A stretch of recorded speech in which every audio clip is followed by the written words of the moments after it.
Bienvenidos, buenas tardes a todos y a todas. Gracias por estar aquí en el primer evento del GovLab post vacaciones. Si son seguidores de nuestro trabajo, saben que en enero tuvimos un mes muy activo. Estuvimos con la Feria de Innovación Pública, que tuvo 4 talleres. Y de hecho el viernes pasado también lanzamos, ¿no es cierto?, una guía de ciencia de datos con el laboratorio de gobierno, así que hemos estado bien activos, pero este es el primer evento que hacemos solos, digamos, post vacaciones, y vamos a tener por lo menos un evento mensual de distintos temas, así que para que si están interesados, les recomendamos que nos sigan en Twitter, en LinkedIn, y que estén atentos a las actividades. Hoy día nos convoca una charla sobre transformación digital del Estado, fundamentos, estrategia y nuevos aspectos normativos. Yo creo que una cosa muy interesante de esta charla es que se va a dar desde 2 puntos de vista, el punto de vista de la técnica o de la ingeniería y el punto de vista legal del derecho. ¿Ya? La dupla que los va a acompañar hoy día es Carla Illanes y Óscar Herrera, ambos son docentes de nuestro nuevo curso sobre la ley de transformación digital. Este curso parte el 18 de abril y son 5 sesiones, 15 horas, todo online, y se puede tomar en cualquier parte del país. Esa es la idea, es un curso enfocado en la ley de Chile. Por si aquí llegó alguien del extranjero, vamos a estar hablando, de hecho esta charla está enfocada también en Chile.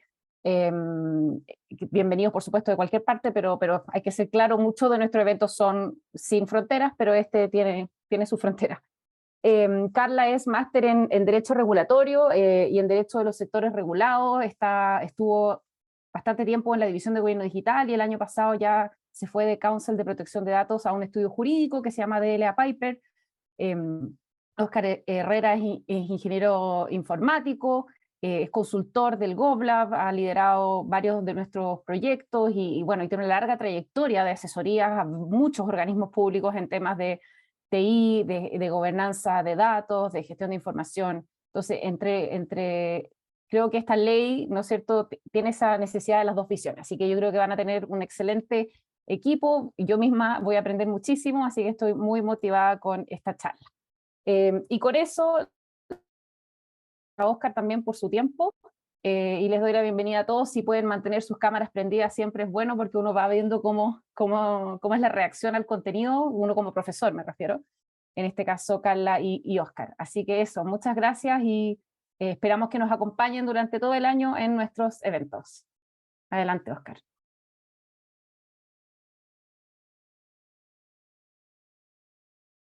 Ok, voy a compartir.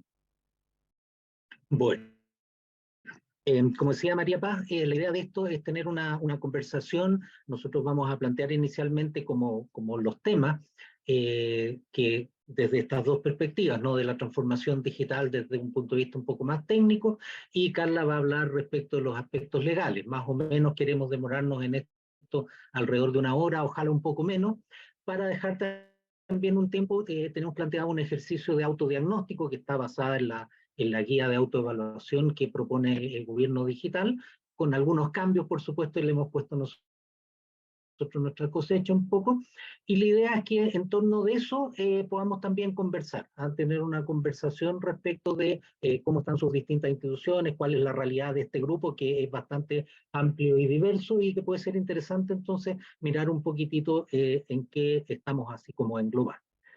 Entonces, ¿de qué se trata esto de la transformación digital? Bueno, cuando uno busca transformación digital, ¿cierto? Le aparecen un montón de definiciones, de tecnologías que tienen que ver, de repente hay proveedores que dicen aquí nosotros tenemos la solución para la transformación digital.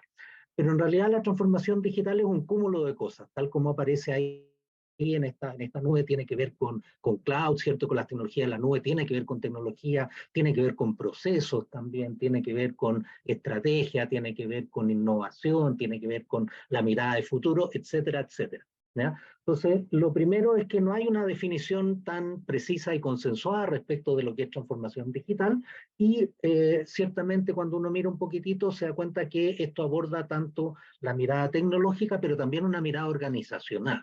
¿Ya? Y como vemos también en este caso, dado que tenemos una ley que está tratando de impulsar la transformación digital, los aspectos legales, por cierto. A mí me gusta harto esta definición por dos razones. La definición del Foro Económico Mundial del año 2016. Lo primero es para decir que esto ya tiene un rato instalado y tiene un rato instalado en cosas como el Foro Económico Mundial. O sea, no estamos hablando acá de exclusivamente la mirada de tecnología. ¿Y por qué? Porque en el fondo la incorporación de la tecnología en todo el quehacer que vemos hoy día ha sido muy acelerado a partir más o menos de, no sé, entre el 2005 y el 2008, de ahí para adelante hay una explosión, ¿cierto?, en términos de robótica, inteligencia artificial, la automatización de muchas cosas, que nos permite, ¿cierto?, entonces hoy día hacer cosas que hace un poco tiempo eran bastante impensadas, ¿cierto?, como esto que los paquetes los preparen, ¿cierto?, unos robots, que tengamos realidad aumentada en distintos espacios, que tengamos robótica. Una cosa que me llamó la atención hace poquito, porque esto es de enero del 2023, es que en el Congreso del Futuro se transmitió un video de una entrevista a una inteligencia artificial. No sé si algunos lo vieron, pero fue bien impactante. De hecho, el Congreso abrió con esta entrevista, digamos, que tiene la gracia que utiliza la inteligencia artificial, es un desarrollo hecho por un equipo multidisciplinario de investigadores nacionales, lo cual es meritorio, ¿cierto? Porque hoy día una de las gracias es que tenemos cada vez más tecnologías al alcance de la mano, y es bien impresionante en realidad. Es larga, yo voy a mostrar solamente un pequeño fragmento para que se den una idea, y les voy a poner el link en el chat como para que después lo vean con calma, porque es bien interesante si uno lo mira desde la perspectiva del tipo de cosas que se pueden llegar a hacer si pensamos en aplicar este tipo de cosas a nuestras instituciones y a la transformación digital de nuestras instituciones. Justo hoy día, por ejemplo, estaba conversando con alguien, después les voy a contar, mejor les muestro primero un poquitito el video. Ok. Por favor, alguien que me diga si se escucha el audio, porque eso a veces es medio complicado, no siempre... Tienes que compartir con audio en tu caso. Cuando compartes la Sí. pantalla, si no compartiste con audio. Ok, me voy a asegurar... Aquí están las opciones compartidas. No dice, a ver, voy a poner un poquito y ustedes me dicen si no voy a tener que descompartir y volver a compartir. ¿Se escucha? No, ya. No. Ok, voy a descompartir y volver a compartir entonces.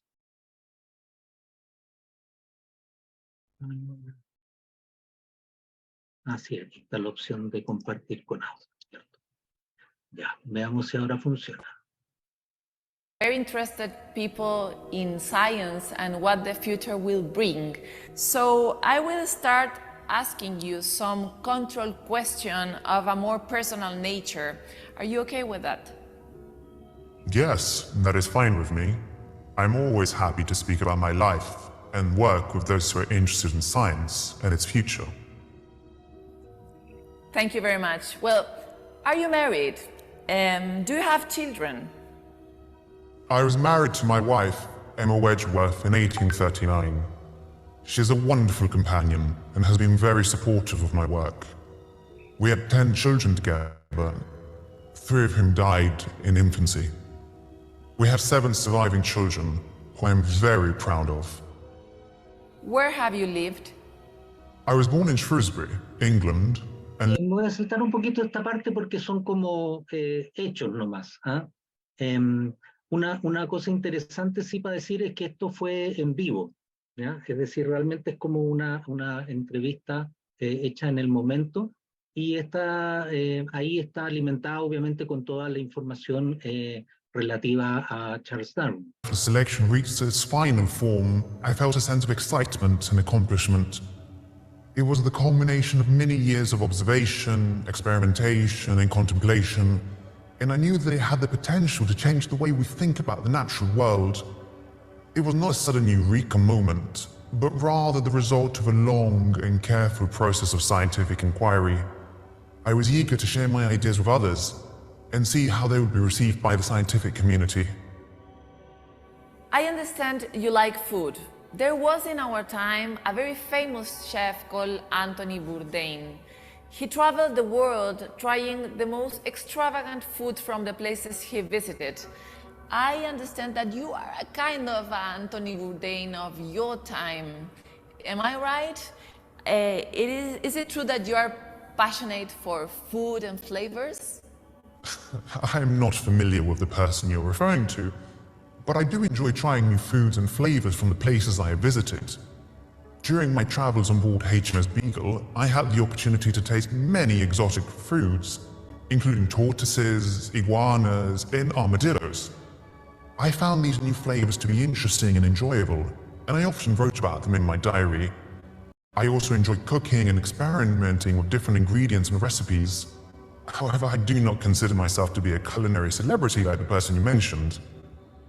In your book, Travel, a Naturalist Voyage Around the World, Observations of Concepcion Earthquake 1835, book you say, and I quote, "An earthquake instantly reverses the strongest ideas." Well, you know that Chile is probably the capital of earthquakes in the world. So can you expand on what you had in mind when you wrote this? When I wrote this, I was reflecting on the powerful and sudden nature of earthquakes. As a naturalist, I was accustomed to observing and studying the slow, gradual changes that occur in the natural world. However, an earthquake is a sudden and violent event that can drastically alter the landscape and cause widespread destruction. This sudden and unexpected change can challenge our preconceived notions and ideas about the natural world, and it can make us question the stability and certainty of our surroundings.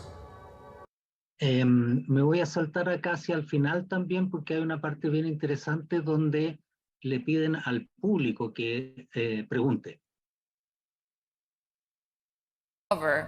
In other words, sometimes they get to the same idea And passed down through generations. Well, especially I've spent the last few decades of my life studying nature. My hope is that future generations will continue exploring these topics with even greater insight than we can today.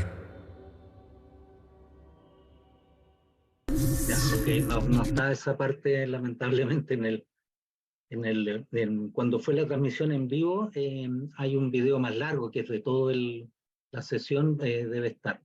Pero también, digamos, incluye una parte donde le piden al público que pregunte algo. Y es bien impresionante, digamos, porque, bueno, obviamente no son cosas preparadas. Fíjense que también cuando se le pregunta respecto del Anthony Bourdain, obviamente eso es una persona que no está dentro del contexto de lo que él conoce, ¿cierto? Entonces dice, bueno, no conozco ese personaje, pero, y articula una respuesta igual súper coherente. Bueno, es interesante, si quieren verlo completo, está ahí el link. Y como les comentaba, cuando uno piensa en eventualmente aplicar este tipo de cosas, aparecen ideas que pueden ser extremadamente interesantes. Por ejemplo, justo hoy día estaba conversando con alguien en el Ministerio de Vivienda y Urbanismo, y hablábamos de que una de las cosas que le pasa a mucha gente, no sé si a alguno de ustedes le ha pasado, es que si eventualmente uno quisiera postular a una vivienda, el proceso no es nada simple, ¿ah? Es bastante complejo, requiere análisis de información, hay muchas alternativas, en fin. Pasa lo mismo con muchos de los beneficios, ¿cierto?, que da el Estado, el Ministerio de Desarrollo Social, por ejemplo, también, que tiene una lista muy larga de beneficios, y no es fácil para una persona, para un ciudadano, entender, por ejemplo, a qué cosas podría postular y qué es lo que tendría que hacer. Si uno piensa en aplicaciones de ese tipo, ¿cierto?, donde un chatbot, ¿cierto?, sea capaz de guiarlo a uno, por ejemplo, con trámites que son complejos, es muy interesante, y se pueden hacer cosas bien innovadoras, me parece. Bueno, entonces, volviendo un poquitito a la mirada desde la óptica de gobierno, ¿cierto?, de Estado. En general, las administraciones públicas de los distintos países han entendido que esto es una oportunidad muy grande para hacer modernización del Estado y para poder utilizar estas tecnologías en hacer un Estado más eficiente, ¿cierto?, y que genere mayor valor público, ¿ya? Hay distintas estrategias que han adoptado los distintos gobiernos en este camino hacia una transformación digital del gobierno. Por otro lado, los organismos como la OCDE, el Banco Mundial, la CEPAL, el BID, etcétera, han ido creando también conocimiento en torno de este tema, desde marcos de trabajo, recomendaciones, herramientas, y hay una serie de iniciativas. Bueno, Chile obviamente es parte de la OCDE, el BID está metido en muchos de las instituciones públicas apoyando también los temas de transformación digital. Chile adhirió ya hace unos cuantos años a las iniciativas, por ejemplo, de gobierno abierto, que tienen que ver también un poco con una mirada más tecnológica o más digital, digamos, de la interacción con el Estado. El marco de trabajo de la OCDE es un marco de trabajo bien interesante para mirar como guía, ¿cierto? Más allá de las cosas concretas que uno puede hacer, porque tiene una mirada bastante holística respecto de qué se entiende por un gobierno digital, ¿cierto? Donde ellos hablan de 6 dimensiones, desde digital por el diseño, que sea impulsado por los datos. Acá rápidamente aparece el tema de datos, que actúa como una plataforma, es decir, como algo integrado, ¿cierto? Que es abierto por definición y dirigido al usuario y proactivo. Esas son como las dimensiones que aborda el marco de trabajo del gobierno digital de la OCDE. Les puse ahí un link a donde está la información, hay hartos documentos, y la gracia que tiene este modelo es que la OCDE lo evalúa dentro de los países miembros y produce un ranking que es bianual, me parece. El último que está publicado es el del 2019, esto ya tiene un poco de atraso, habían prometido el de 2022 ahora luego, pero respecto a los resultados del 2019, Chile se sitúa en la parte baja de la tabla, estamos en el 24 de 33, ¿ya? Muy por debajo de Colombia, que está tercero, el mejor posicionado de Latinoamérica, y también bajo Uruguay y Brasil, que no son todavía miembros de la OCDE, pero están en proceso de integrarse y participaron de este estudio, ¿ya? Dicho eso, entonces hay harto espacio para mejorar, y evidentemente los distintos gobiernos han tratado de impulsar iniciativas en torno de la transformación digital del Estado, ¿ya? Ahí está Chile 0,41, el promedio 0,50, y aquí los que están más altos son 0,74. Esto mide cada uno de los aspectos y los pondera, digamos. En el estudio se puede ver también, por ejemplo, que en el caso del gobierno impulsado por los datos, bueno, acá se nota un poquitito, que es el azul más claro, es el ámbito donde Chile rankea más bajo, ¿no? En términos de un gobierno impulsado por datos, esto es uso de datos, datos abiertos, etc. ¿Cuáles son las principales barreras que identifica este mismo estudio de la OCDE? Bueno, habla de las competencias, de capacidades directivas, de gestión y técnicas, ¿no? Es decir, esto es una mezcla, ¿cierto?, que requiere obviamente un compromiso de la dirección de las organizaciones, requiere también liderazgo de las direcciones, requiere capacidad de gestión y, por cierto, requiere también capacidades técnicas. Pero es una mezcla, ninguna de ellas por sí sola nos va a permitir avanzar en este tema. Obviamente las tecnológicas, que plantean complejidades porque tenemos múltiples tecnologías, algunas de ellas son complejas de entender, de instalar en una organización, de sacarles el provecho, y a veces nos entrampamos en eso, ¿cierto? Tratamos de incorporar una tecnología que a lo mejor es demasiado compleja para la realidad de la organización. Son conceptuales también en el sentido de que a veces falta entendimiento de la tecnología, de lo que se entiende por transformación digital, en algunos casos también de los temas de procesos. Recordemos que los temas de procesos fueron impulsados fuertemente por PMG alrededor del, no sé, entre el 2005 y el 2010, 2012, por ahí, ¿cierto?, que existían los PMG para hacer levantamiento de procesos, y se trató de impulsar la gestión por procesos, pero no todos los organismos han seguido, digamos, en esa línea, o han podido también abordarlo en forma completa. En algunos levantamientos y estudios que nosotros hemos hecho, muchos declaran que tienen algunas cosas de procesos, pero no son completas, se han abordado muy casuísticamente, cada área ha hecho sus propios levantamientos, pero sin una mirada a lo mejor más integral dentro de la organización. Y el tema de datos, ¿cierto? También ahí hay temáticas específicas respecto al manejo de los datos, respecto de las tecnologías para manejar los datos y también respecto a cómo nos organizamos para poder gestionar la información que se maneja en una organización, que cada vez es de mayor volumen, que cada vez también incorpora información no solo interna, sino que también externa, y a la cual le queremos sacar provecho. Hay barreras organizacionales en el sentido que muchas veces esto requiere múltiples roles y responsabilidades que están repartidas dentro de la organización y por lo tanto hay que trabajar en grupos que sean multidisciplinarios, pero que tengan una organización y un liderazgo, ¿sí? Porque si no las iniciativas se diluyen entre lo que pueda ser tecnología, entre lo que pueda ser un área de la organización.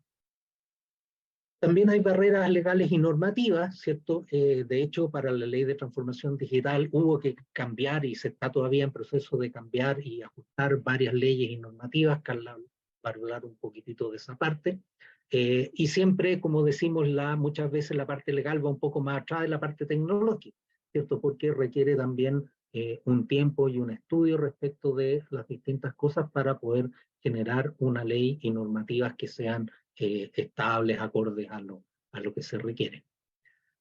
¿Para qué decir los problemas económicos, cierto? Todos tenemos escasez de presupuesto y por lo tanto hay que planificar y poner bien las fichas en aquellas cosas que nos permiten efectivamente tener una eficiencia en el gasto, que es una de las críticas también que se le hace al Estado. Y liderazgo, por cierto, ¿cierto? En particular, acá en Chile tenemos una estructura que tiene múltiples liderazgos y eso en algunos momentos ha sido parte del tema. Roxana, ¿tú quieres preguntar algo? ¿Tienes la mano levantada, Roxana Peña? No, nada, disculpe. Ah, ya, ok. Fue por casualidad. Bueno, cuando hablamos de las tecnologías habilitantes, aquí, ¿cierto? Si uno identifica dentro del tema de transformación digital, aparece obviamente los temas de las plataformas en la nube, ¿cierto? Que es un poco la manera que tenemos hoy día de tener también más dinamismo y enfrentar los avances y los cambios que van requiriendo las plataformas que sustentan nuestras aplicaciones, nuestros sistemas y la posibilidad de interconectarlos. Aparecen los temas de datos, de soluciones, de desarrollo rápido, de gestión por proceso, de inteligencia artificial, ¿no? Algunas de las tecnologías como más comunes o requeridas, ¿cierto? Si es que uno está pensando en armar una plataforma que permita desarrollar transformación digital, tiene que ver obviamente con tener aplicaciones en la nube que sean interconectadas, con las distintas posibilidades que hoy día nos ofrece la nube, desde solo la plataforma hasta también software como servicio. Ciclos de desarrollo rápido, lo que hoy día se llama DevOps o metodologías ágiles también, ¿cierto? Con la idea de poder hacer ciclos de desarrollo que sean mucho más rápidos de lo que hoy día nos está ofreciendo en general las áreas de TI, que cuando uno va con una necesidad, ¿cierto? Normalmente los plazos son de hartos meses en algunos casos y pueden llegar a ser un par de años en el caso de proyectos más grandes y ambiciosos.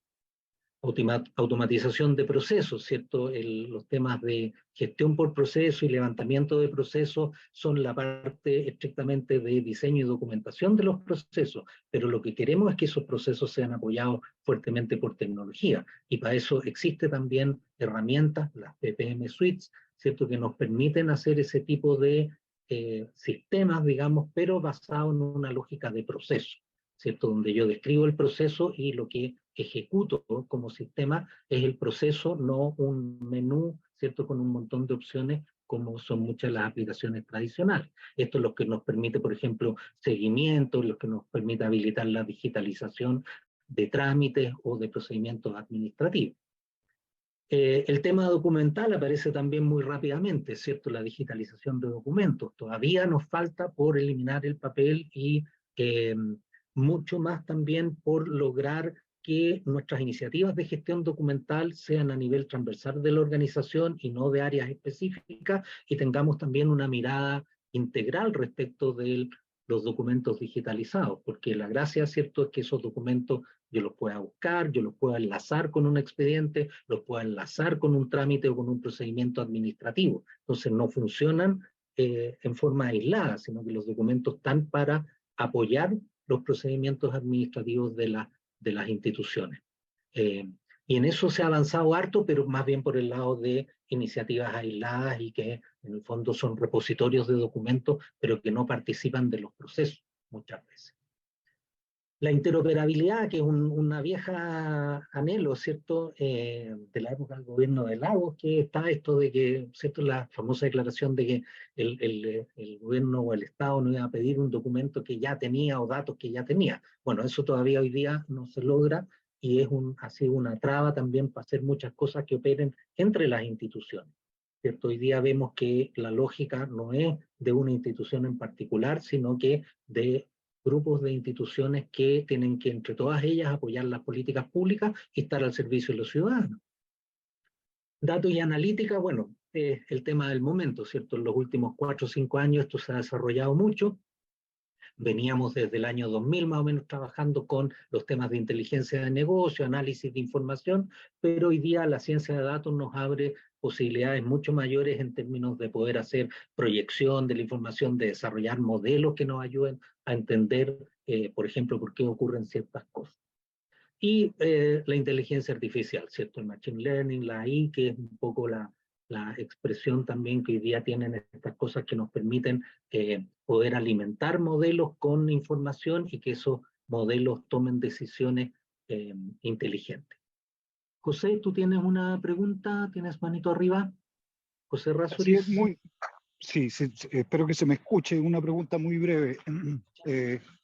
Estas tecnologías habilitantes son tecnologías para cuya obtención y mantención el Estado tiene que acudir a actores extraestatales en general, ¿no? Yo me imagino que esto tal vez se va a tocar en algún momento de la presentación, pero si pudieras decir una palabra al respecto desde ya. Claro, sí y no. Por ejemplo, en el caso de automatización de procesos, recuerden que Gobierno Digital hoy día disponibiliza Simple, que es una herramienta, como dice su nombre, simple, que aborda la capacidad de digitalizar procesos sencillos. Obviamente eso tiene un límite y en algunos otros casos puede ser necesario requerir herramientas que efectivamente son pagadas y que tienen en algunos casos costos altos. Pero también en esto, la tecnología ha ido avanzando y hay, digamos, soluciones pequeñas, medianas y grandes, ¿cierto? Cuando uno apunta a las soluciones como más corporativas para grandes empresas, obviamente los costos son bastante altos. También está la posibilidad, ¿cierto? Ya hace bastantes años está la posibilidad de hacer compras conjuntas y eventualmente uno podría esperar, ¿cierto? Que por ejemplo, una de las cosas con las cuales uno podría como estrategia enfrentar los desafíos que plantean este tipo de cosas es hacer cosas en conjunto, ¿ya? Es decir, en general las instituciones tienen un ecosistema con que se relacionan. Pensemos todas las instituciones que tienen que ver con salud, la superintendencia, el ministerio, etcétera. En educación también, el ministerio, la agencia de calidad, en fin. Entonces uno podría pensar en una lógica de cosas conjuntas. Por ejemplo, plataformas en la nube, se habló en algún momento de tener una nube del Estado que permita dar ese tipo de servicios para todas las instituciones, a un costo mucho menor que si cada uno lo contrata, ¿no? Yo espero y tengo confianza en que parte de esa conversa se va a reflotar producto de la implementación de la ley, porque obviamente si uno hace la matemática así en términos gruesos, obviamente los presupuestos actuales no dan para hacer todo lo que hay que hacer, ¿ya? Y eso va a requerir entonces buscar otro tipo de soluciones, como puede ser que el Estado disponibilice ciertas plataformas para todos. Por ejemplo, en el caso de interoperabilidad se está hablando de una herramienta que es la que se aplicó en el gobierno de Estonia, ¿cierto? Que es un open source que permite interoperabilidad, por ejemplo, ¿no? No sé, pues en datos y analítica hay herramientas que son pagadas, pero también hay hartas herramientas que son gratuitas, ¿no? La dificultad es que son muchas y también, por ejemplo, ahí es importante que alguna institución haga recomendaciones en base a un análisis un poquitito más profundo y a lo mejor con gente más técnica de la que cada institución puede tener, más especialistas, por ejemplo. Lo mismo podría pasar Oscar, en inteligencia artificial. Está llegando más o menos al cierre de tu tiempo para que te vayas. Sí. Creo que me queda una slide. Juan Carlos, ¿tú tenías pregunta también? Muchas gracias, muy breve. Muy valioso lo que tú has comentado. Es fundamental el levantamiento de procesos en cualquier proceso de transformación digital, institución pública o privada. Hay que seleccionar la tecnología adecuada y no la que está de moda, no la más disruptiva, no porque inteligencia artificial, hay que ver la que queda a la medida de la organización o de la institución en este caso. Es importante automatizar, tener eficiencia en el proceso de datos, de información y concentrar la información y los datos en un único repositorio para maximizar, obviamente, lo que es la integridad de la información y seamos más eficientes, ocupemos esbeltamente menos recursos. Y también algunos lo confunden con escanear, digitalizar o dar un soporte meramente digital, y lo fundamental es colocar al ciudadano, en nuestro caso, en el centro de la estrategia de la organización. Eso quería comentar con todo lo valioso que tú has comentado, Oscar. Nada más. Sí, sí, evidentemente, y vamos a seguir, obviamente aquí estamos como hablando un poquitito por encima de los distintos temas, como para plantear la idea que estos son precisamente los temas que queremos desarrollar en el curso con más profundidad, en manera de poder ir viendo todos esos análisis, algunas de las cosas que tú comentas. Para terminar mi parte, el gobierno digital en Chile, ¿cierto?, se ha ido enfrentando con dos, digamos, ramas principales: el Ministerio de Hacienda con la Secretaría de Modernización y el Laboratorio de Gobierno, ¿cierto?, como más orientado a la parte de modernización del Estado y a innovación. Y por otro lado, dentro de SECPRES, ¿cierto?, la División de Gobierno Digital, que es la que ha impulsado temas más técnicos y que hoy día también está impulsando el tema de la Ley de Transformación Digital. Una manera que se trató para abordar un poco la coordinación entre estas dos miradas, que se creó el 2018, este Consejo Asesor Permanente para la Modernización del Estado, que le rinde cuenta al presidente de la República y que tuvo, digamos, un funcionamiento más o menos ininterrumpido hasta finales del 2022. De ahí para adelante como que no está tan claro cómo va a seguir, pero la idea es abordar el tema de la gobernanza para la modernización del Estado desde una óptica un poquitito más integrada entre los distintos actores, digamos, que aparecen. Ahí Gobierno Digital ha declarado, digamos, la intención de presentar un proyecto de ley para crear una Secretaría de Modernización y tener una institución única en el fondo que oriente, que dirija, que lidere los temas de modernización y también de transformación digital. Pero eso es un proyecto que todavía no está ni presentado, así que, y no sabemos si va a ver la luz. A veces estos proyectos igual toman un buen tiempo. Bueno, eso por mi parte. Le doy el paso a Carla entonces, que va a contar un poquitito de los aspectos legales. No sé, Carla, si prefieres compartir de tu computador o voy yo avanzando acá. Vas tú avanzando nomás, porque la verdad es que son pocas slides, así que ideal. Nomás. Hola, buenas tardes, ¿cómo están todos? Había una última pregunta para ti, Oscar, en el chat. ¿Ya? Acaba de aparecer, así que si quieres porque también tiene que ver con temas de información o ciberseguridad, justo Carla va a tocar un poquitito ese tema. Pero claro, porque él lo estaba linkeando con las tecnologías habilitantes. Ahí no sé si quieres precisar algo y después yo hablo del tema en especial. Claro, ahí también hay tecnologías, pero en el fondo la necesidad viene de más arriba, ¿cierto? De la necesidad de cubrir los temas de seguridad de la información. Es uno de los temas que se tratan dentro de la gobernanza de información, y el tema de ciberseguridad obviamente es una necesidad y también es algo que se está tratando de estandarizar, tratando de normar, ¿cierto? Y de generar recomendaciones, producto, por ejemplo, de los incidentes que tuvimos el año pasado, ¿cierto?, con el CERNAC y otras instituciones, que pusieron el tema de la ciberseguridad como una necesidad, porque obviamente necesitamos proteger las plataformas y las aplicaciones que nos dan los servicios, y los datos, por cierto. Ahí, antes de partir mi presentación, entonces me voy a hacer también cargo un poco del tema de ciberseguridad desde el punto de vista normativo. ¿Qué ha pasado?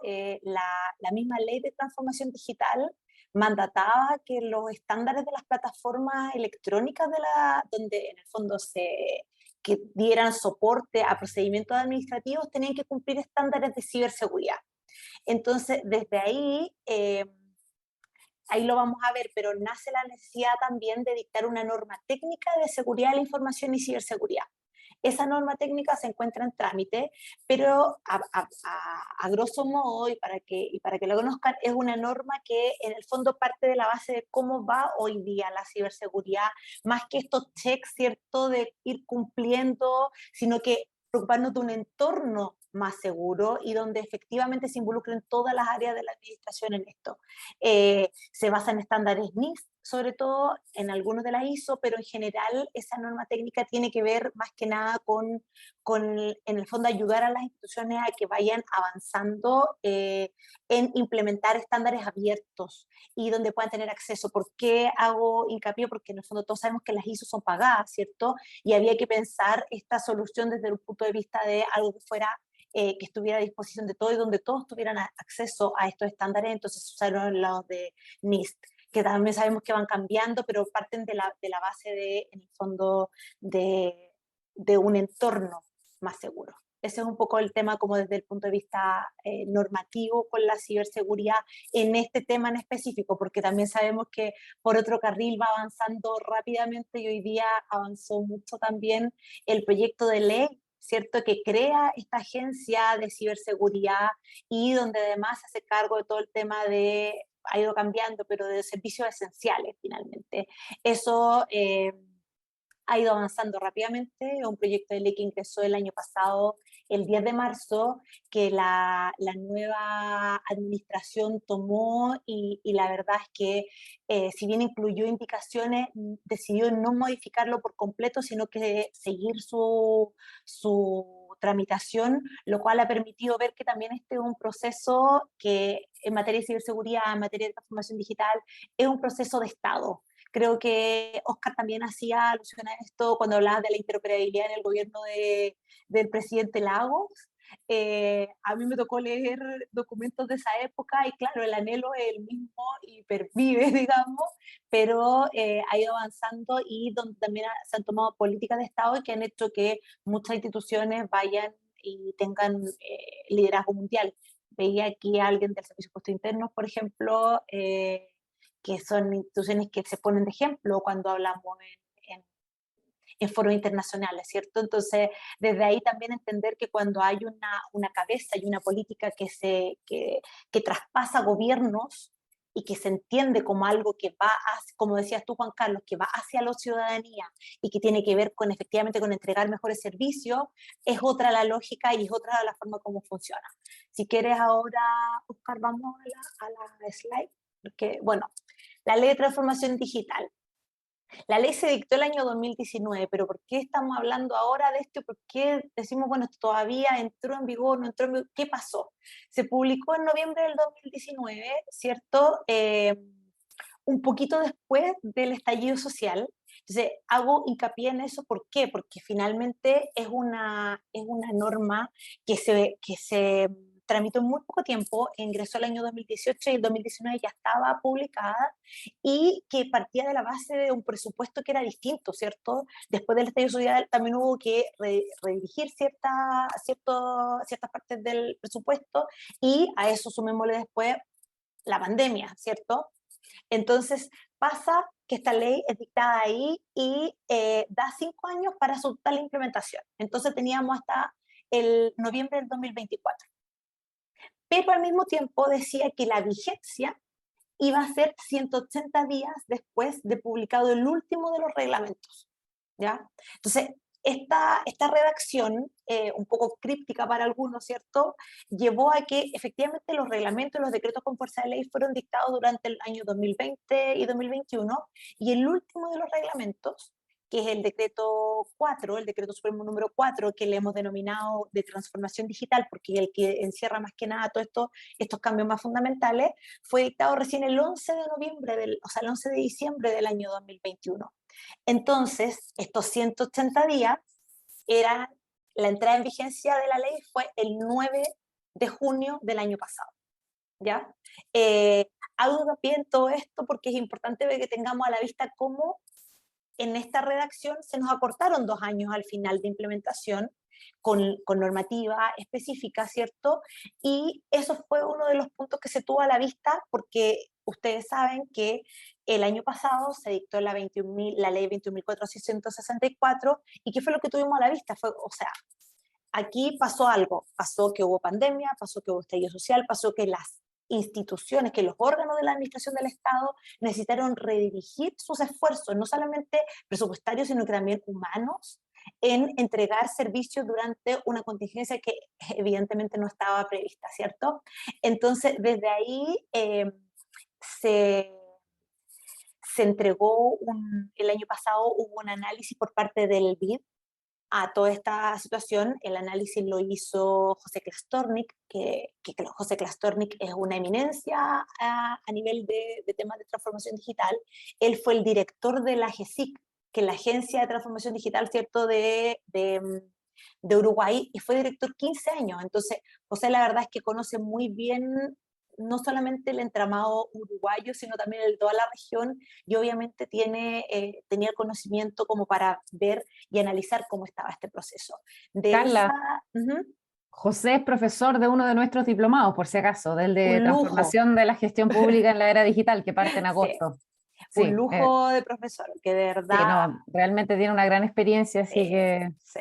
No, o sea, increíble, él, de verdad yo me declaro una fan acérrima de José Klastornik, porque cada vez que uno habla con él aprende un montón, y la verdad es que su análisis fue, bueno, tenemos todo esto a la vista, no... hay también análisis si analizamos, por ejemplo, la experiencia española. España tuvo que también atrasar este proceso. ¿Por qué? Porque la normativa tampoco estaba en el fondo afinada en el momento que se requería, y porque además había temas de gestión. Lo mismo que puede pasar acá en Chile, pasó también allá en España. Entonces, hay experiencias a nivel comparado de que efectivamente estos procesos son complejos, y donde un plazo en el fondo que digamos tener tan acotado como de 2 años y algo iba a ser muy corto para la implementación. Entonces, el año pasado, mediante esta ley, la 21.464, que se promulgó en un mes, fue muy rápida su tramitación, porque en el fondo, ¿qué fue lo que pasó? En el Congreso se entendió la necesidad de esta modificación, y que no era algo al azar, sino que también se correspondía a la realidad de lo que habíamos vivido en los últimos años, y por lo tanto la implementación quedó para el 31, la total implementación de la ley quedó para el 31 de diciembre de 2027. Pero si escuchábamos a Oscar, nos dábamos cuenta que en realidad esto, independiente que haya quedado para el 2027, igual es una tarea titánica, y la verdad es que son muchos los temas que había que hacer. Y por lo tanto se incorporó otra etapa que no estaba prevista en el decreto con fuerza de ley original, que era el de gradualidad, una etapa de preparación. ¿Y cuál es la idea de esta etapa de preparación? Que muchas instituciones la vivieron el año pasado, pero hay otras que les toca este año, y tiene que ver con mirarnos hacia adentro. Yo sé que aquí hay muchas personas que trabajan en el sector público y dicen, bueno, ¿pero de qué se trata esto? Después lo vamos a ver un poco más en detalle también con Oscar, pero tiene que ver con, efectivamente, conozco yo a través de mi institución, conozco los procedimientos administrativos a los cuales va a alcanzar esta ley. Era una pregunta básica. Les cuento como anécdota, cuando empezamos con esto de los reglamentos y dije, bueno, voy a buscar dónde está un listado de todos los procedimientos administrativos que hay en Chile. Bueno, todavía lo seguiría buscando si estuviera en eso mismo, porque no existe. Hay una tesis del profesor Lara del año 2000 creo que en ese momento hizo el levantamiento de procedimientos administrativos en Chile, y eran 2000 y algo. ¿Ya? Pero no hay un listado de procedimientos. ¿Por qué? Porque ni siquiera los mismos órganos saben cuántos son los procedimientos que llevan. Sirvió mucho, ¿cierto?, el trabajo que se había hecho antes con el Registro Nacional de Trámites, que muchos los tienen que conocer, que también estaban asociados a PMG, ¿cierto? Pero eso partía de la base del trámite. El trámite es algo mucho más corto, pero el procedimiento administrativo, de hecho, es una sucesión de actos trámites. Entonces, conocer este entramado completo ya requiere tiempo. Eso es uno de los objetivos de esta fase de preparación. En esa misma fase, ya, yo ahora realizo todo este procedimiento. ¿Qué información necesito efectivamente para que la autoridad, para mí, que mi jefe de servicio, para que mi subsecretario, para que sea, dicte el acto terminal. ¿Tengo conocimiento cuál es la información, cuáles son los datos, cuáles son los documentos que tengo que tener a la vista? Muchas veces no. Y ese es otro punto que también hay que tener a la vista, por ejemplo. Todo eso era como pensando en esta etapa de preparación. Y también, llegando al otro punto, bueno, si tengo todo eso, ya lo tengo mapeado todo, ¿cuáles son los procedimientos que yo hoy en día notifico? Eso tampoco había conocimiento. Y no es una crítica a, oye, qué mal estamos, sino que efectivamente este cambio requería este análisis interno, ¿ya? Por eso se incorporó y por eso la ley 21.464 en el fondo cambió de cierta forma la lógica de esta implementación para también una etapa de autodiagnóstico al final que era muy, muy necesaria. Si quieres, Oscar, vamos a la otra slide como para hablarles de los ejes de la transformación digital. Cuando uno leía la ley, la 21.180, te dabas cuenta que el legislador modificó una ley de procedimiento administrativo. Y los procedimientos administrativos que son procesos. Así de simple. El equipo habían ingenieros y habíamos abogados, por lo tanto los ingenieros dijeron, estos son procesos y los vamos a analizar como procesos, ¿ya? Y a mí me pareció que tenía toda la lógica del mundo, entonces se separó por procesos. Si ustedes se fijan, los ejes de la transformación digital: 1, comunicaciones oficiales electrónicas; 2, notificaciones; 3, 3 tiene que ver con 3, 4 y 5 en realidad, que son el entramado de la parte de la gestión documental. Si yo quiero que funcione la gestión documental, tiene que ingresar electrónicamente la solicitud, ¿cierto? Eso es lo primero. Después, el procedimiento de los expedientes electrónicos, yo creo que esa es una de las etapas más complejas, la verdad, porque significa que converse nuestro metadato, significa, muchas veces nos preguntan, ¿y por qué no se pensó en un gestor documental para el Estado? Sí, es una de las cosas que se viene a la vista ahora, pero en el momento en que se dictó la ley no estaba tan claro por un tema presupuestario sobre todo, ¿ya? Y bueno, y finalmente esta digitalización de documentos también era necesario para que todo este entramado del procedimiento electrónico en sí funcionara. Y finalmente, el anhelo de todos, la interoperabilidad. ¿Por qué? Porque ya tenemos ordenada la casa, pero resulta que la interoperabilidad también tiene que empezar antes. Entonces, desde ahí, la modificación del año pasado. La modificación del año pasado, si ustedes ven la ley 20.464, no solamente modificó la etapa la fecha de implementación total de la ley, sino que también modificó las fases de implementación. ¿Por qué? Porque estas fases de implementación nos dimos cuenta que en realidad tenían que tener una lógica mucho más de, bueno, si esto va a funcionar, tiene que haber interoperabilidad antes, porque ahí yo permito que el ciudadano, ¿cierto?, entregue su consentimiento, por ejemplo, cuando yo necesito un dato sensible que no está en poder del órgano que tiene que dictar la resolución. Entonces, desde ahí, todo eso hizo que se cambiaran también las etapas. A ver, aquí hay Gabriel dice, el avance tecnológico va más rápido que la implementación digital en la normativa. Claro, así es. De hecho, también hay que tener mucho cuidado cuando tú estás viendo entornos regulatorios, de no sobreregular, porque puedes inhibir la innovación o puedes inhibir ciertos procesos que están dándose dentro de la misma, en este caso de la misma administración. Entonces es un equilibrio que es muy complejo de seguir, pero donde efectivamente a veces también, como es derecho público, si no se tiene la normativa adecuada, no se puede avanzar. Es muy complejo porque también tú te encuentras, por otro lado, con en general, abogados o también técnicos en sus casos que dicen, bueno, pero aquí no hay ley. Entonces, si no hay ley, yo no tengo por qué cumplir. Y ese tipo de resistencias las vas a encontrar, y cuando no hay normas es muy difícil a veces, como decir, bueno, pero esto es necesario para que funcione, no es que son plataformas electrónicas a veces que tienen que funcionar simplemente. Entonces sí, Gabriel, la verdad es que es complejo ese escenario, y por eso es tan importante que la ley sea neutral también, De hecho, uno de los principios de la ley es que los medios electrónicos tienen que ser neutrales, ¿ya? Tú no puedes decir, por ejemplo, se va a preferir esta tecnología por sobre esta otra. ¿Por qué? Porque estos van cambiando y porque además eso significa que tú obligarías a que los órganos utilicen cierta tecnología sobre otra y podría estar privilegiando a un proveedor, por ejemplo, etcétera. Todo eso hay que ponerlo en la balanza.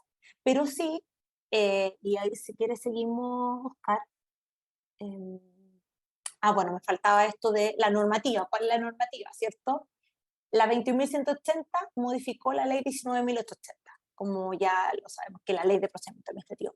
Pero también modificó otra normativa, que es la ley del Ministerio de la Cultura, el decreto con fuerza de ley 5.200 y la ley de microcopia, ¿ya? Y esta ley mandató la redacción de decretos con fuerza de ley y de reglamentos. Acá está el nombre de fantasía, si quieren. Después ahí en el curso podemos ver específicamente cuáles son las normativas en específico, pero hay un decreto con fuerza de ley que ya les comentaba, que es el de gradualidad de la implementación, que fue como, bueno, tenemos todos estos procesos que son transversales, ¿cierto? ¿Cómo los vamos a implementar? ¿Cómo dividimos a esta heterogeneidad de instituciones? ¿Cómo las dividimos para que en 5 años implementen todo esto, que son las bases de una transformación digital? Digamos que este no va a ser un proceso que se termina el 2027 o antes del 2024, sino que es un proceso que entendemos que va avanzando y que nunca se acaba. Entonces, este decreto con fuerza de ley de gradualidad lo que hizo fue separar a las instituciones, al órgano de la administración del Estado en 3 grupos, A, B y C, dependiendo, se tuvieron a la vista estudios, ¿cierto?, que había realizado la misma división de gobierno digital, los estudios de la OCDE, etcétera. Es decir, bueno, tenemos que separar finalmente a este grupo A, ¿cierto?, donde están los ministerios, obviamente la subsecretaría, los servicios públicos creados para el cumplimiento de la función administrativa. Y ahí se arman muchas discusiones doctrinarias con respecto a qué se entiende por servicios públicos creados para el cumplimiento de la función administrativa, donde los administrativistas estaban muy entretenidos también y donde tuvimos mucho apoyo de profesores de Derecho Administrativo para entender esto y para ver cómo era la bajada, pero finalmente son todos los servicios públicos. Ahí están las universidades, por ejemplo, está desde el CERNAC, o sea, de verdad está toda la administración, es bastante omnicomprensivo. Bueno, están las Fuerzas Armadas y de Orden y Seguridad Pública y las delegaciones presidenciales y regionales. Y en el grupo B están los gobiernos regionales y algunos municipios, y en el C el resto de los municipios. Esta distinción de los municipios, ¿en base a qué se hizo? En base al estudio FIGEM que hace todos los años, que realiza todos los años la Subdere, donde ellos, de acuerdo al conocimiento específico que tiene la Subdere de los municipios, separa en diferentes grupos. Entonces, en el grupo B están los municipios 1, 2 de la clasificación FIGEM, y en el grupo C están el resto de los municipios. A ver, ahí Sebastián está... La interoperabilidad. Si quieres puedes ver la pregunta al final también, Carla, como ya, quieras. Vale.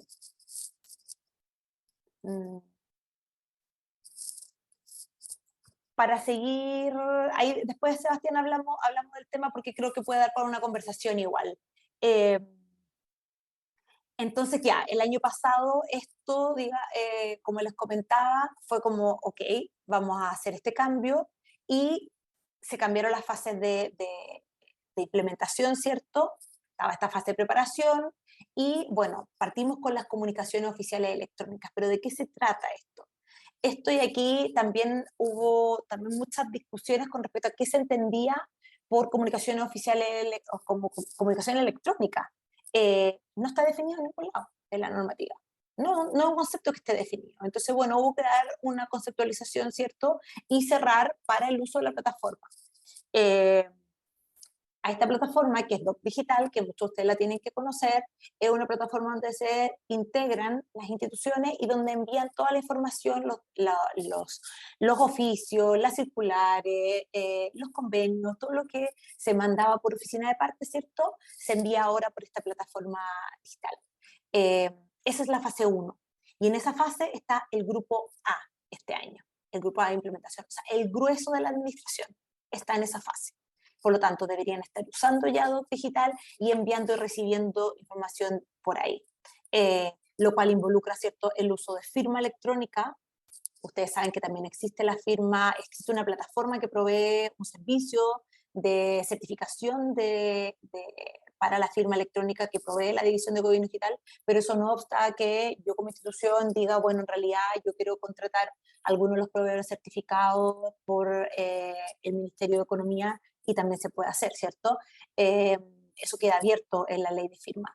Pero claro, la idea acá de todas estas fases, si ustedes se fijan, fue desde la óptica de Gobierno Digital, fue bueno, hay que cumplir todas estas fases. ¿Cómo entregamos herramientas transversales para que los órganos se tengan que adoptar estas herramientas, pero no tengan que realizar un desembolso tan fuerte para la implementación básica de la ley, ¿ya? Entonces ahí nace Doc Digital, ahí nace la plataforma de notificaciones. Ustedes se fijan en la fase 2 que está al final ahora, que es la de notificaciones. Ahí se está desarrollada, bastante avanzada, una plataforma que es de notificaciones, que es algo único, no existe en nuestro país, donde también existiera una casilla única, ¿cierto?, donde todas las personas asociadas a su RUN tienen una casilla única. Todos estos fueron desarrollos como cómo implementamos esto. Bueno, vamos de a poco con estas implementaciones, ¿cierto?, con todos estos desarrollos. Ya, hay un montón de preguntas, entonces prefiero ir ahora a las preguntas. Ok, no hay problema, adelante. Ya. A ver, Sebastián decía que la interoperabilidad es difícil de lograr cuando hay instrucción y equipamiento que soporta la seguridad y la información en una organización. Alto costo, desempeño y tiempo para lograrlo. ¿Cómo van a resolver ese problema en la academia? La interoperabilidad, la verdad es que hay una plataforma, no sé si la conocen, que es PICE, que es una plataforma que el tema de la interoperabilidad siempre genera harta discusión, porque están todos, ¿cierto?, estas personas, hay un grupo grande también que dice, bueno, ¿por qué no implementamos X-Road, que ya existe, que funciona en Estonia, que la están implementando en Costa Rica, no sé dónde? Pero la PICE viene funcionando hace muchos años. Es una plataforma donde ya hay muchas transacciones. De hecho, yo tenía el número por acá, es un número, lo voy a buscar, pero es un número alto de transacciones que hay en la PICE. Hay muchas instituciones que están integradas en la PICE, y donde, ¿qué es lo que se pensó? La PICE se repensó hace unos años y se tuvo a la vista traer estándares que tenía X-Road, pero adaptados a la realidad chilena. ¿Por qué? Porque también tenemos que entender cuáles son los principales proveedores y cuáles son los principales consumidores de datos en la administración. Los principales proveedores ya tienen armadas sus plataformas y ya están integrados con la PICE. Entonces, la idea no es, y una de las ideas fundamentales dentro de la implementación fue, no hay que votar lo que ya está funcionando, sino que hay que potenciar lo que ahora se viene. Entonces, la PICE es Sebastián, es la plataforma que se está proveyendo desde la División de Gobierno Digital para que las instituciones interoperen a través de ella. Funciona sobre la base de nodos, es una plataforma distribuida, por lo tanto no hay una base de datos sino que se comunica nodo a nodo. Cada institución va a tener un nodo, la División de Gobierno Digital provee el nodo. Entonces, la idea, vuelvo sobre lo mismo, era entregar soluciones prácticas y entre comillas, también fáciles de implementar para las instituciones. ¿Ya? Esa es interoperabilidad. Después Rosa. Hola Rosa, ¿cómo estás? ¿Por qué la implementación de la ley se restringe el procedimiento administrativo dejando fuera los actos administrativos que no son parte del procedimiento? No hace sentido realizar esa distinción, ya que se entiende el espíritu. La verdad es que el procedimiento administrativo involucra los actos administrativos. Porque el procedimiento administrativo es una sucesión de actos trámites, ¿cierto? Y los actos trámites son los actos administrativos. Entonces debería estar dentro. No sabía esto porque tú dices que al realizar el catastro no hace sentido realizar esa distinción. yo creo que se entiende que están dentro. No sé si hay alguna exclusión específica, Rosa, ahí si quieres me explica un poco más la pregunta, porque no deberían estar afuera. De hecho, el procedimiento administrativo involucra a los actos administrativos, no en sí mismo, no cada uno separado, sino que si un acto administrativo en el fondo forma parte de un procedimiento, debería estar incorporado. Ya, perfecto. Lo que pasa es que en la guía lo que se entiende por lo menos es que se deben identificar los procedimientos administrativos, en el fondo la sucesión de actos que conforman un expediente. Pero cuando yo genero un acto administrativo por sí solo, este no es parte de un procedimiento, por lo tanto no se debe levantar en este catastro. Entonces ahí no me hace sentido la implementación de la ley, porque lo que tú dices es que busca la digitalización de las acciones que hace la administración. Claro, es que ahí también hay que distinguir algo que quizás es anterior, es ver a cuáles procedimientos administrativos les aplica la ley, porque sabemos que no les aplica a todos.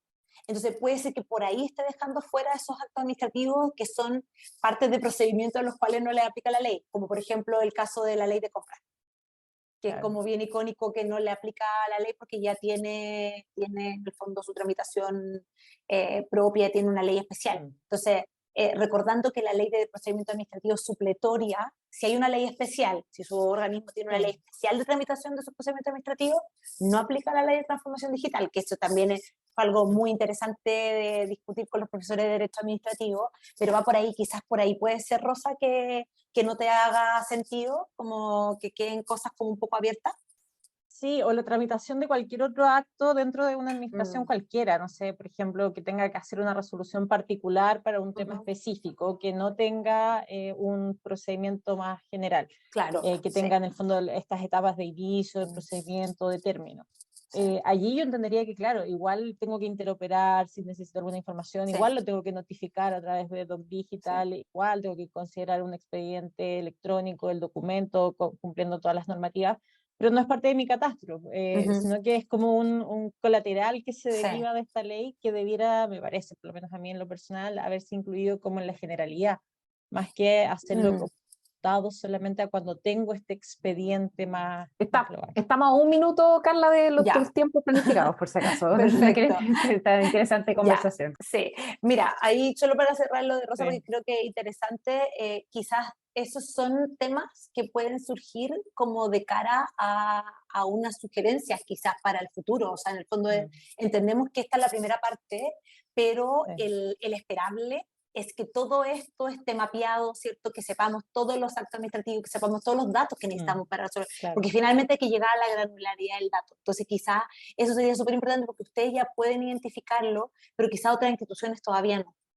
Entonces puede ir por ahí, pero me parece súper interesante lo que dice. Super. Gracias, Carla. Ya. Juan Carlos, sí, Doc Digital es una plataforma, así es la plataforma de comunicaciones oficiales entre los órganos de la administración del Estado a los cuales aplica la ley de transformación digital. Sí. María Paz, termino ahora. ¿En qué grupo se encuentran considerados los órganos autónomos como el Banco Central y la Contraloría? Al Banco Central no le aplica la ley de transformación digital, pero a la Contraloría sí, la Contraloría está en el grupo A. La Contraloría está en el grupo A, de hecho aquí mi error no está incorporada, pero sí, está en el grupo A la Contraloría, de hecho la Contraloría ha sido un tremendo aliado a la hora porque estaban muy abiertos también a estos cambios, ellos tienen un montón la Contraloría está súper avanzada en muchos temas, y la verdad es que da tranquilidad también trabajar, ¿cierto? Sabiendo que la Contraloría está detrás y que está de acuerdo con todos estos cambios y que los promueve, de hecho. PICE, sí, se escribe PI, lo voy a escribir acá, Luis, a ver. Ahí, no te preocupes, yo lo mandé. Vale. Aquí está, sí. Ahí está, eso. ¿Cómo se puede vincular el Big Data, la transformación digital y la interoperabilidad? Yo creo que eso lo podríamos ver después con Oscar. El Poder Judicial no le aplica, es solamente para la administración del Estado. Obviamente, y que esto tiene que ver con un poco de lo que preguntaba Rosa, yo creo que esto hay que mirarlo a futuro y entender que si la administración del Estado empieza a funcionar muy bien, por ejemplo, ¿por qué no la plataforma de notificaciones también podría adoptarla el Poder Judicial y tuviéramos una sola casilla única? ¿Me entienden? O sea, como que esto fuera mucho más fácil de cara al ciudadano. Ese es un poco el objetivo, es como todos estos países como Canadá, donde el Reino Unido, donde uno se fija y es como la casilla única. Bueno, ese es el objetivo que hace muchos años se viene hablando de esto, pero yo creo que esto da y sienta las bases y bueno, nos permite a todos también actuar en pos de eso. Perdón, María Paz, me pasé un par de minutos, pero es eso más que nada lo que les quería contar a priori.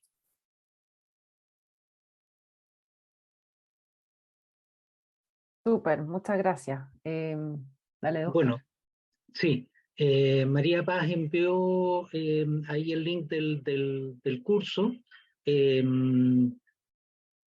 Los invitamos si tienen interés, ¿cierto?, inscribirse en este curso donde vamos a profundizar en todos estos contenidos. Como ustedes ven, hay harto para conversar y discutir, y hay cosas que es necesario ir profundizando y también generar en el fondo una estrategia de cómo abordar este tema, que no es simple.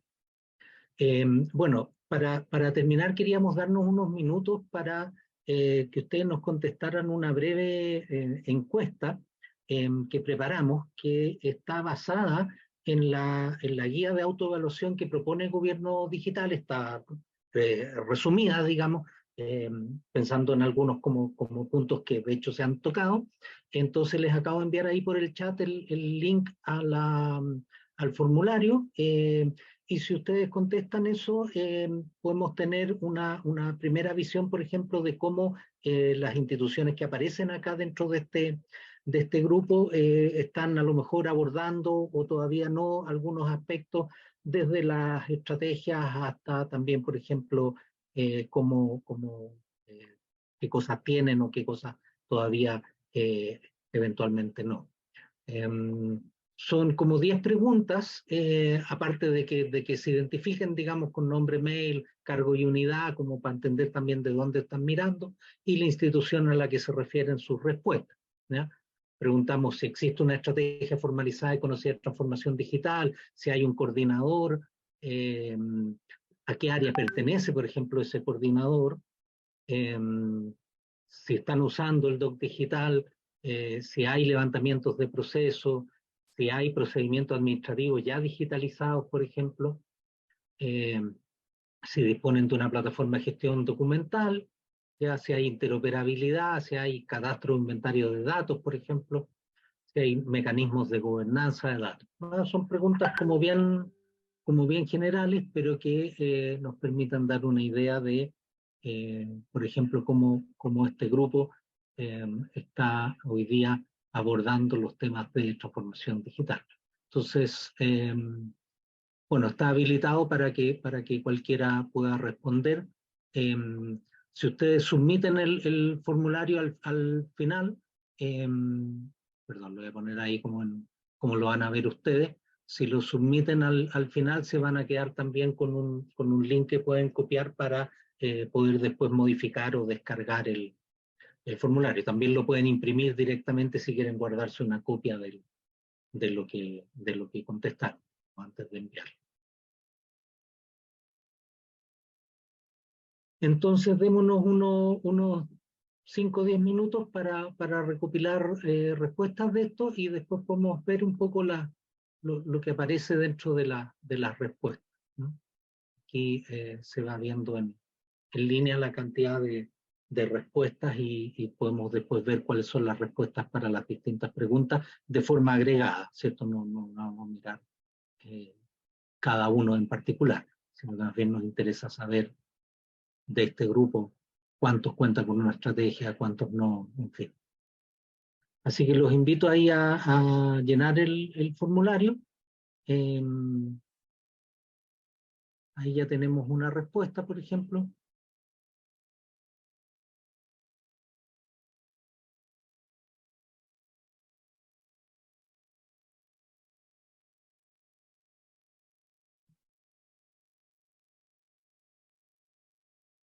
Unas 2 respuestas.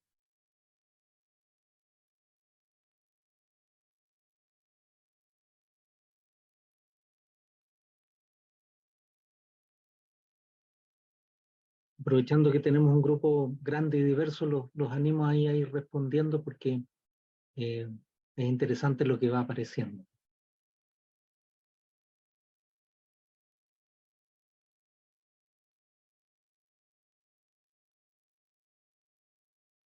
Oye, yo quedé muy metida con las microformas, después te voy a preguntar, Carla. Nunca había escuchado esa palabra en mi vida. Yo dije, ¿pero cómo? Y yo que fui encargada de gestión de información, yo estuve a cargo de gestión documental y SIAC en el Ministerio de Obras Públicas por 2 años y medio, sí, ¿no? Me tocó... Dios, te admiro que eso sí tiene. Y yo decía, ¿por qué no sé? ¿Por qué no conozco la palabra microforma? ¿Qué me pasó? Ahí lo vamos a conversar. Sí. Ay, ay, ay. Bueno, en aquella época en el MOP, cuando yo llegué, la plataforma de gestión documental tenía 10 años y no soportaba la digitalización de todos los documentos. Entonces me tocó, bueno, había una licitación para una plataforma nueva, que fue un fracaso, y cuando yo llegué, tuve que terminar el contrato con la empresa. Un desastre. Llegué a cerrar el contrato con la empresa, dar la cara, fue terrible, y después escribir las nuevas bases de licitación un año completo. Y me fui, estaban aprobándose, y después pregunté como 3 años después, y como cambió de administración, nunca se licitó la nueva plataforma. Y yo decía, ¿cómo sobrevive esta plataforma que ya estaba parada con palito en la época que yo estaba? Entonces, ay, Dios mío, el MOP era 1 millón de documentos al año. Porque el MOP, acuérdense que el ministerio con más presupuesto, entonces cada vez que tiran una retroexcavadora en algún lugar, o hay, no sé, un aluvión y tú querís sacar el barro, tenéis que sacar un decreto, un documento. Entonces, es realmente... No, o sea, y estuvimos 1 año con todos los oficiales de parte, todos los servicios, homologando procesos, y efectivamente, como ustedes dicen, sin la homologación de proceso, o sea, sin proceso tú no puedes hacer nada. Entonces, el problema que teníamos es que teníamos procesos de gestión documental diferentes en los 13 servicios del MOP. Y la plataforma era para todos, y había que ponerlos a todos de acuerdo, negociar entre todas las oficinas de parte, no, pero, oh, Dios mío, y después nunca se licitó. Entonces, y después le perdí la pista, honestamente, la última vez que pregunté fue como el 2017, y ya, no sé, después, no sé si acá alguien del MOPI nos puede contar si lograron siguen con el gestión documental o no. Ay, ay, ay. No, pasa eso también, porque tiene que ver igual con un poco lo que les comentaba al principio, o sea, José Clastorni, que estuvo 15 años en su cargo para que esto funcionara. Y Oscar lo decía, ahí me tocó participar ahí, estaba viendo ese tema cuando me vine para acá, estaba liderando el tema de crear una nueva institucionalidad de gobierno digital. Estábamos trabajando en eso, entiendo que el equipo sigue trabajando en eso, que ya hay una propuesta para efectos de, porque esta implementación necesita dientes, que es un poco lo que dice tú, María Paz, como cómo pones de acuerdo, si imagínate que un servicio costaba poner de acuerdo, imagínate entre toda la administración del Estado. La única forma es que exista un ente rector que pueda establecer los parámetros claros y, bueno, sobre la base de consenso, obviamente, pero nunca van a estar todos de acuerdo. Finalmente aquí son parámetros estándares que se ponen y porque funciona, porque hay estudios detrás, etcétera, etcétera. Entonces, es un anhelo y espero que salga, que funcione ese proyecto de ley, porque era muy bonito además también investigar y ver cómo estaba todo el entramado de la transformación digital en Chile, cuántos órganos tenían algún tipo de injerencia en temas de transformación digital. Era súper interesante, porque no era solamente revisar, era revisar también quiénes están viendo temas de datos en específico, quiénes tienen temas de ciberseguridad, etcétera, para que todo conversara, ¿cierto? Entonces es un proyecto súper bonito ese. Ojalá que salga adelante la institucionalidad. Ojalá. Y que haya un subsecretario dedicado a este tema, por favor. Sí. Sería muy bueno, sería muy necesario. Otro gallo cantaría, ¿no? Sí. Pero bueno, oye, Oscar, ¿cómo van las respuestas? Tenemos 16. Yo creo que con eso, y en honor al tiempo, vamos a, independiente de que se vaya refrescando cada cierto rato, ahí 17. Bueno, a una pasada como rápida, y ahí por favor, Carla, también si tú quieres opinar respecto de alguna de los temas, por favor, vayamos a un poco entre los dos. Vale. Existe una estrategia formalizada y conocida de transformación digital de 18, ¿cierto? 11 declaran que sí, 6 no tienen una estrategia definida, pero lo declaran como un tema de interés. y solamente uno dice, no, todavía no estamos ni siquiera hablando de esto. O sea, es un tema que está bastante instalado, pero falta efectivamente generar una estrategia y formalizarla y que todo el mundo la conozca. Sí. Coordinador de transformación digital, la gran mayoría sí tiene, ¿cierto? ¿A qué área pertenece? Buenísimo eso. Claro, buenísimo, es una necesidad. ¿A qué área pertenece aquí? Siempre hay un tema que yo ahí me gusta escarbar un poquitito porque de repente también estos temas se pueden percibir como muy técnicos y se le deriva el tema de la coordinación de transformación digital a las jefaturas de TI. No estoy diciendo que en todos los casos eso sea malo, pero en algunos casos es insuficiente que el coordinador de transformación digital sea la jefatura de TI, sobre todo cuando son áreas de TI pequeñas, muy técnicas o muy orientadas a la operación. Aquí necesitamos gente que piense desde el punto de vista de la institución y hay que mirarlo desde el punto de vista jurídico, desde el punto de vista también de la administración en el fondo de la institución. Entonces, muy bien por el lado de los que tienen orientado a control de gestión, gabinete o similar, o sea, alguien que sea transversal a la organización. Eso es lo que se requiere. ¿Ah? No estoy porque diciendo finalmente que no pueda hacer, pero... Claro, porque finalmente tiene que ser alguien que esté cerca de la autoridad, que tenga injerencia en la toma de decisiones también, que pueda llegar, alguien que pueda tocar la puerta al jefe de servicio y entrar. Finalmente es eso. Claro. Es eso, es así de burdo como lo estoy diciendo, pero finalmente tiene que ser alguien que tenga mucha cercanía y donde el jefe de servicio le tenga mucha confianza también. Ese es un poco, pero claro, acá no se puede pedir perfil de cargo, ¿cierto? Porque no es un cargo que exista en la administración, pero ese es el esperable. ¿Por qué? Porque este tema requiere a alguien que tenga ese tipo de manejo y de cercanía. Claro. Por otro lado, una de las quejas a veces de las jefaturas de TI es que les cuesta mucho posicionar el tema a nivel más directivo. ¿Ah? Entonces eso también es otro argumento por el cual privilegiar como este tipo de perfil. Pasa un poco parecido cuando la cosa va por las áreas administrativas, financiero-contables, la lógica es un poquitito distinta. Necesitamos a alguien que tenga una visión transversal de la organización y que pueda mover, efectivamente. ¿Ya? En TOC Digital, bueno, tenemos 8 que para envío o recepción, 1 que solo recibe, 7 que todavía que no. Algunos que todavía lo desconocen, bueno, esto efectivamente tiene un impacto como más focalizado en el mundo y el ámbito de oficina de parte, gabinete, etcétera, pero vemos que igual hay un avance ahí, pero falta también todavía. Levantamiento de procesos, dicen 8 que sí, y asociado a los procedimientos administrativos es una muy buena noticia, ¿cierto? Porque de repente también hay levantamiento de procesos que han sido, que son más históricos a lo mejor antes de esta mirada y que no necesariamente se abordan desde la óptica de los procedimientos administrativos. De hecho, hay 6 que dicen que tienen levantamiento de procesos, pero no asociado a los procedimientos administrativos. Entonces, probablemente están metidos, son una parte, en fin. ¿Ya? Hay algunos que no, y ojo que ahí esto es importante en la fase de preparación, el levantamiento de procesos es algo lento, que toma su tiempo y es fundamental para poder hacer la digitalización.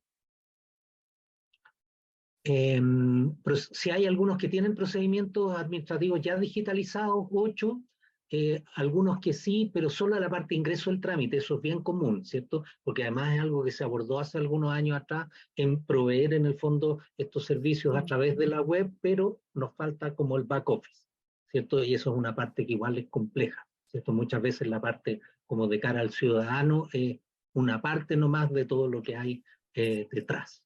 Sí. Gestión documental, sí, pero solo para uso interno, ¿cierto? Eso es un tema, porque si las plataformas de gestión documental están muy pensadas para uso interno, la lógica es distinta que cuando tenemos que pensar en disponibilizar también esos documentos como parte de un trámite que finalmente puede ser visible para el ciudadano. No todo, pero una parte. ¿Ya? Hay 5 que dicen que sí, lo tienen integrado con los procedimientos administrativos digitales, que es un poco a lo que se aspira. Interoperabilidad, acá 9 dicen que sí para envío y recepción, otro que solo recibe, hay 4 que no, 5 que lo desconocen, ¿cierto? A veces también esto es un tema que no está como tan transparentado a lo largo de toda la organización, a lo mejor se reciben datos, pero también muchos datos se reciben a través de archivos que son enviados vía correo, mecanismos bien informales, no de interoperabilidad. Ojo que eso no se considera interoperabilidad. Catastro e inventario de datos, aquí estamos como más al debe, ¿cierto? Solo 2 tienen tanto de los datos propios como de los requeridos o que manejan de otras instituciones, ¿cierto? Y la gracia acá es tener efectivamente los propios, pero también aquellos que son necesarios de otras instituciones para mi operación, ¿cierto? 7 tienen de los propios, hay 6 que no tienen, 5 que no saben.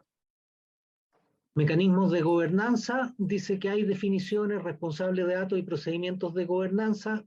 Permítanme decirle ahí que no sé si será tan así. Cuando uno hace el doble clic, a veces hay definiciones muy generales, poco formalizadas y poco entendidas por toda la organización.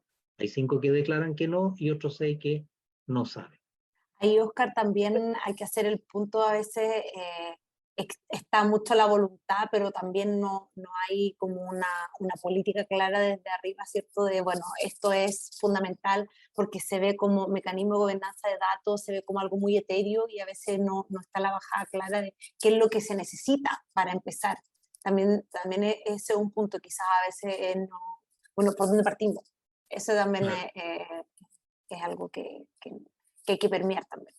Sin duda, yo creo que hoy día hay harta conciencia de la importancia de los datos y a veces se piensa que con declararlos como importantes o con que cada área en el fondo tenga relativamente ordenados sus datos, eso significa que desde el punto de vista de la organización tenemos una gobernanza, pero muchas veces no es tan así, porque efectivamente los datos tienen que quedar disponibles para toda la organización, tenemos que tener ciertos niveles de estandarización que nos permitan cruzar los datos, ¿cierto? Cuando uno le pregunta a la gente por las dificultades que tiene en el manejo de los datos, aparece rápidamente el tema de estandarización, de calidad de los datos, las dificultades para cruzar la información, ya sea propia o con información externa, y eso habla de que hay necesidad de formalizar mucho más las políticas de principio de gobernanza y darle una bajada, como dice.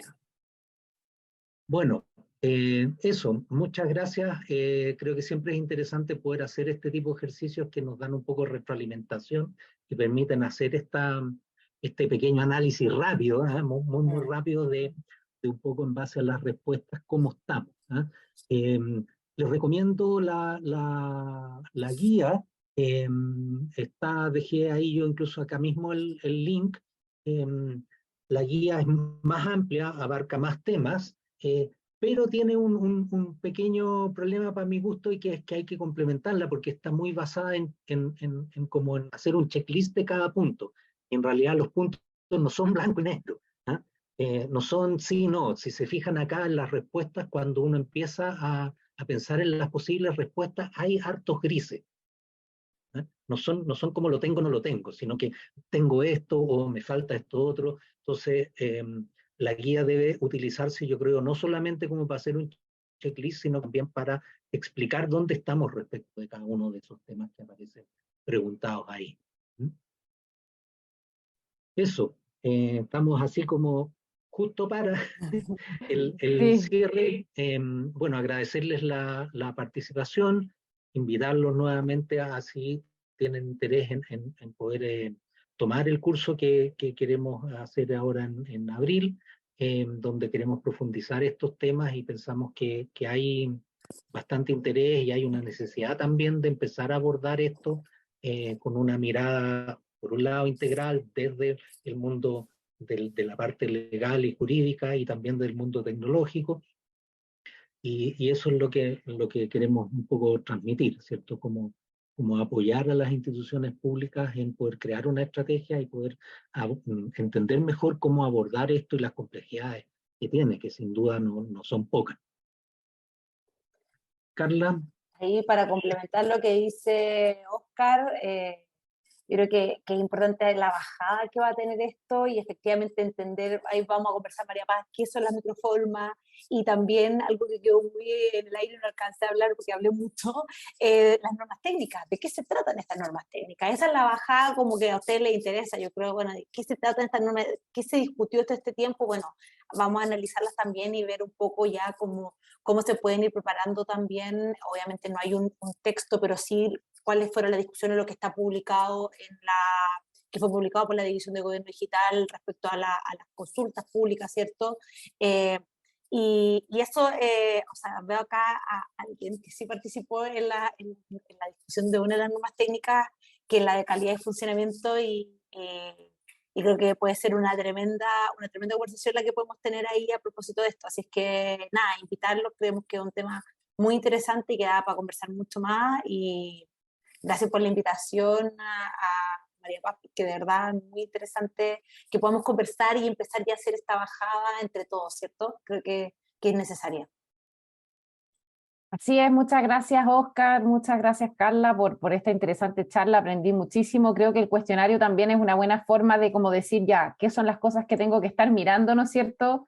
Y ver también cómo los asistentes acá están. Claramente este curso viene en una buena etapa, se requiere apoyo para avanzar en la ley de transformación digital en los servicios, y se requiere esa mirada interdisciplinaria, ¿no es cierto? Que los que no son abogados entiendan lo suficiente de la ley, y los que no son ingenieros entiendan lo suficiente de lo técnico como para poder empezar a avanzar. Y somos muchos los que hemos hecho esos crossovers, ¿no es cierto? Y tratar de ser como bilingües traductores entre un lado y otro, especialmente si alguno de ustedes está liderando esto en su institución. Claramente creo que va a ser una gran oportunidad. Así que los dejamos invitadísimos a postular este curso. Parte el 18 de abril, esta ida acá. Si tienen preguntas pueden escribirle. Bueno, básicamente si ustedes piden información del curso, a ella los va a contactar.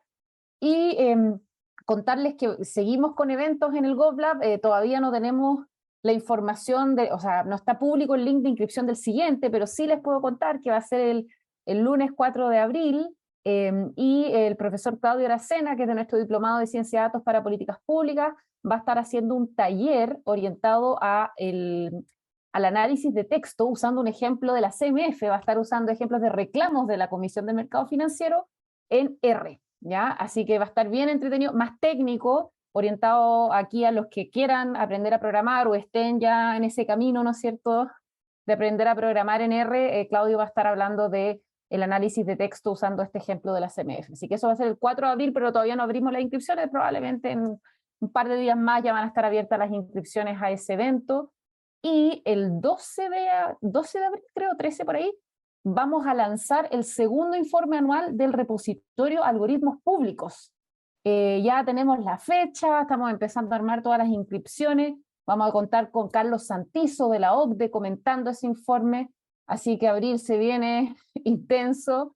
Y bueno, como ustedes saben, siempre estos eventos son abiertos, gratuitos a toda la comunidad de innovación pública. Y muchas gracias por estar aquí y tomarse su tiempo para compartir con nosotros después del trabajo. Eso, muchas gracias, que les vaya bien. Gracias. Gracias, Carla, gracias, Oscar. Muchas gracias, que estén muy bien. Gracias a todos.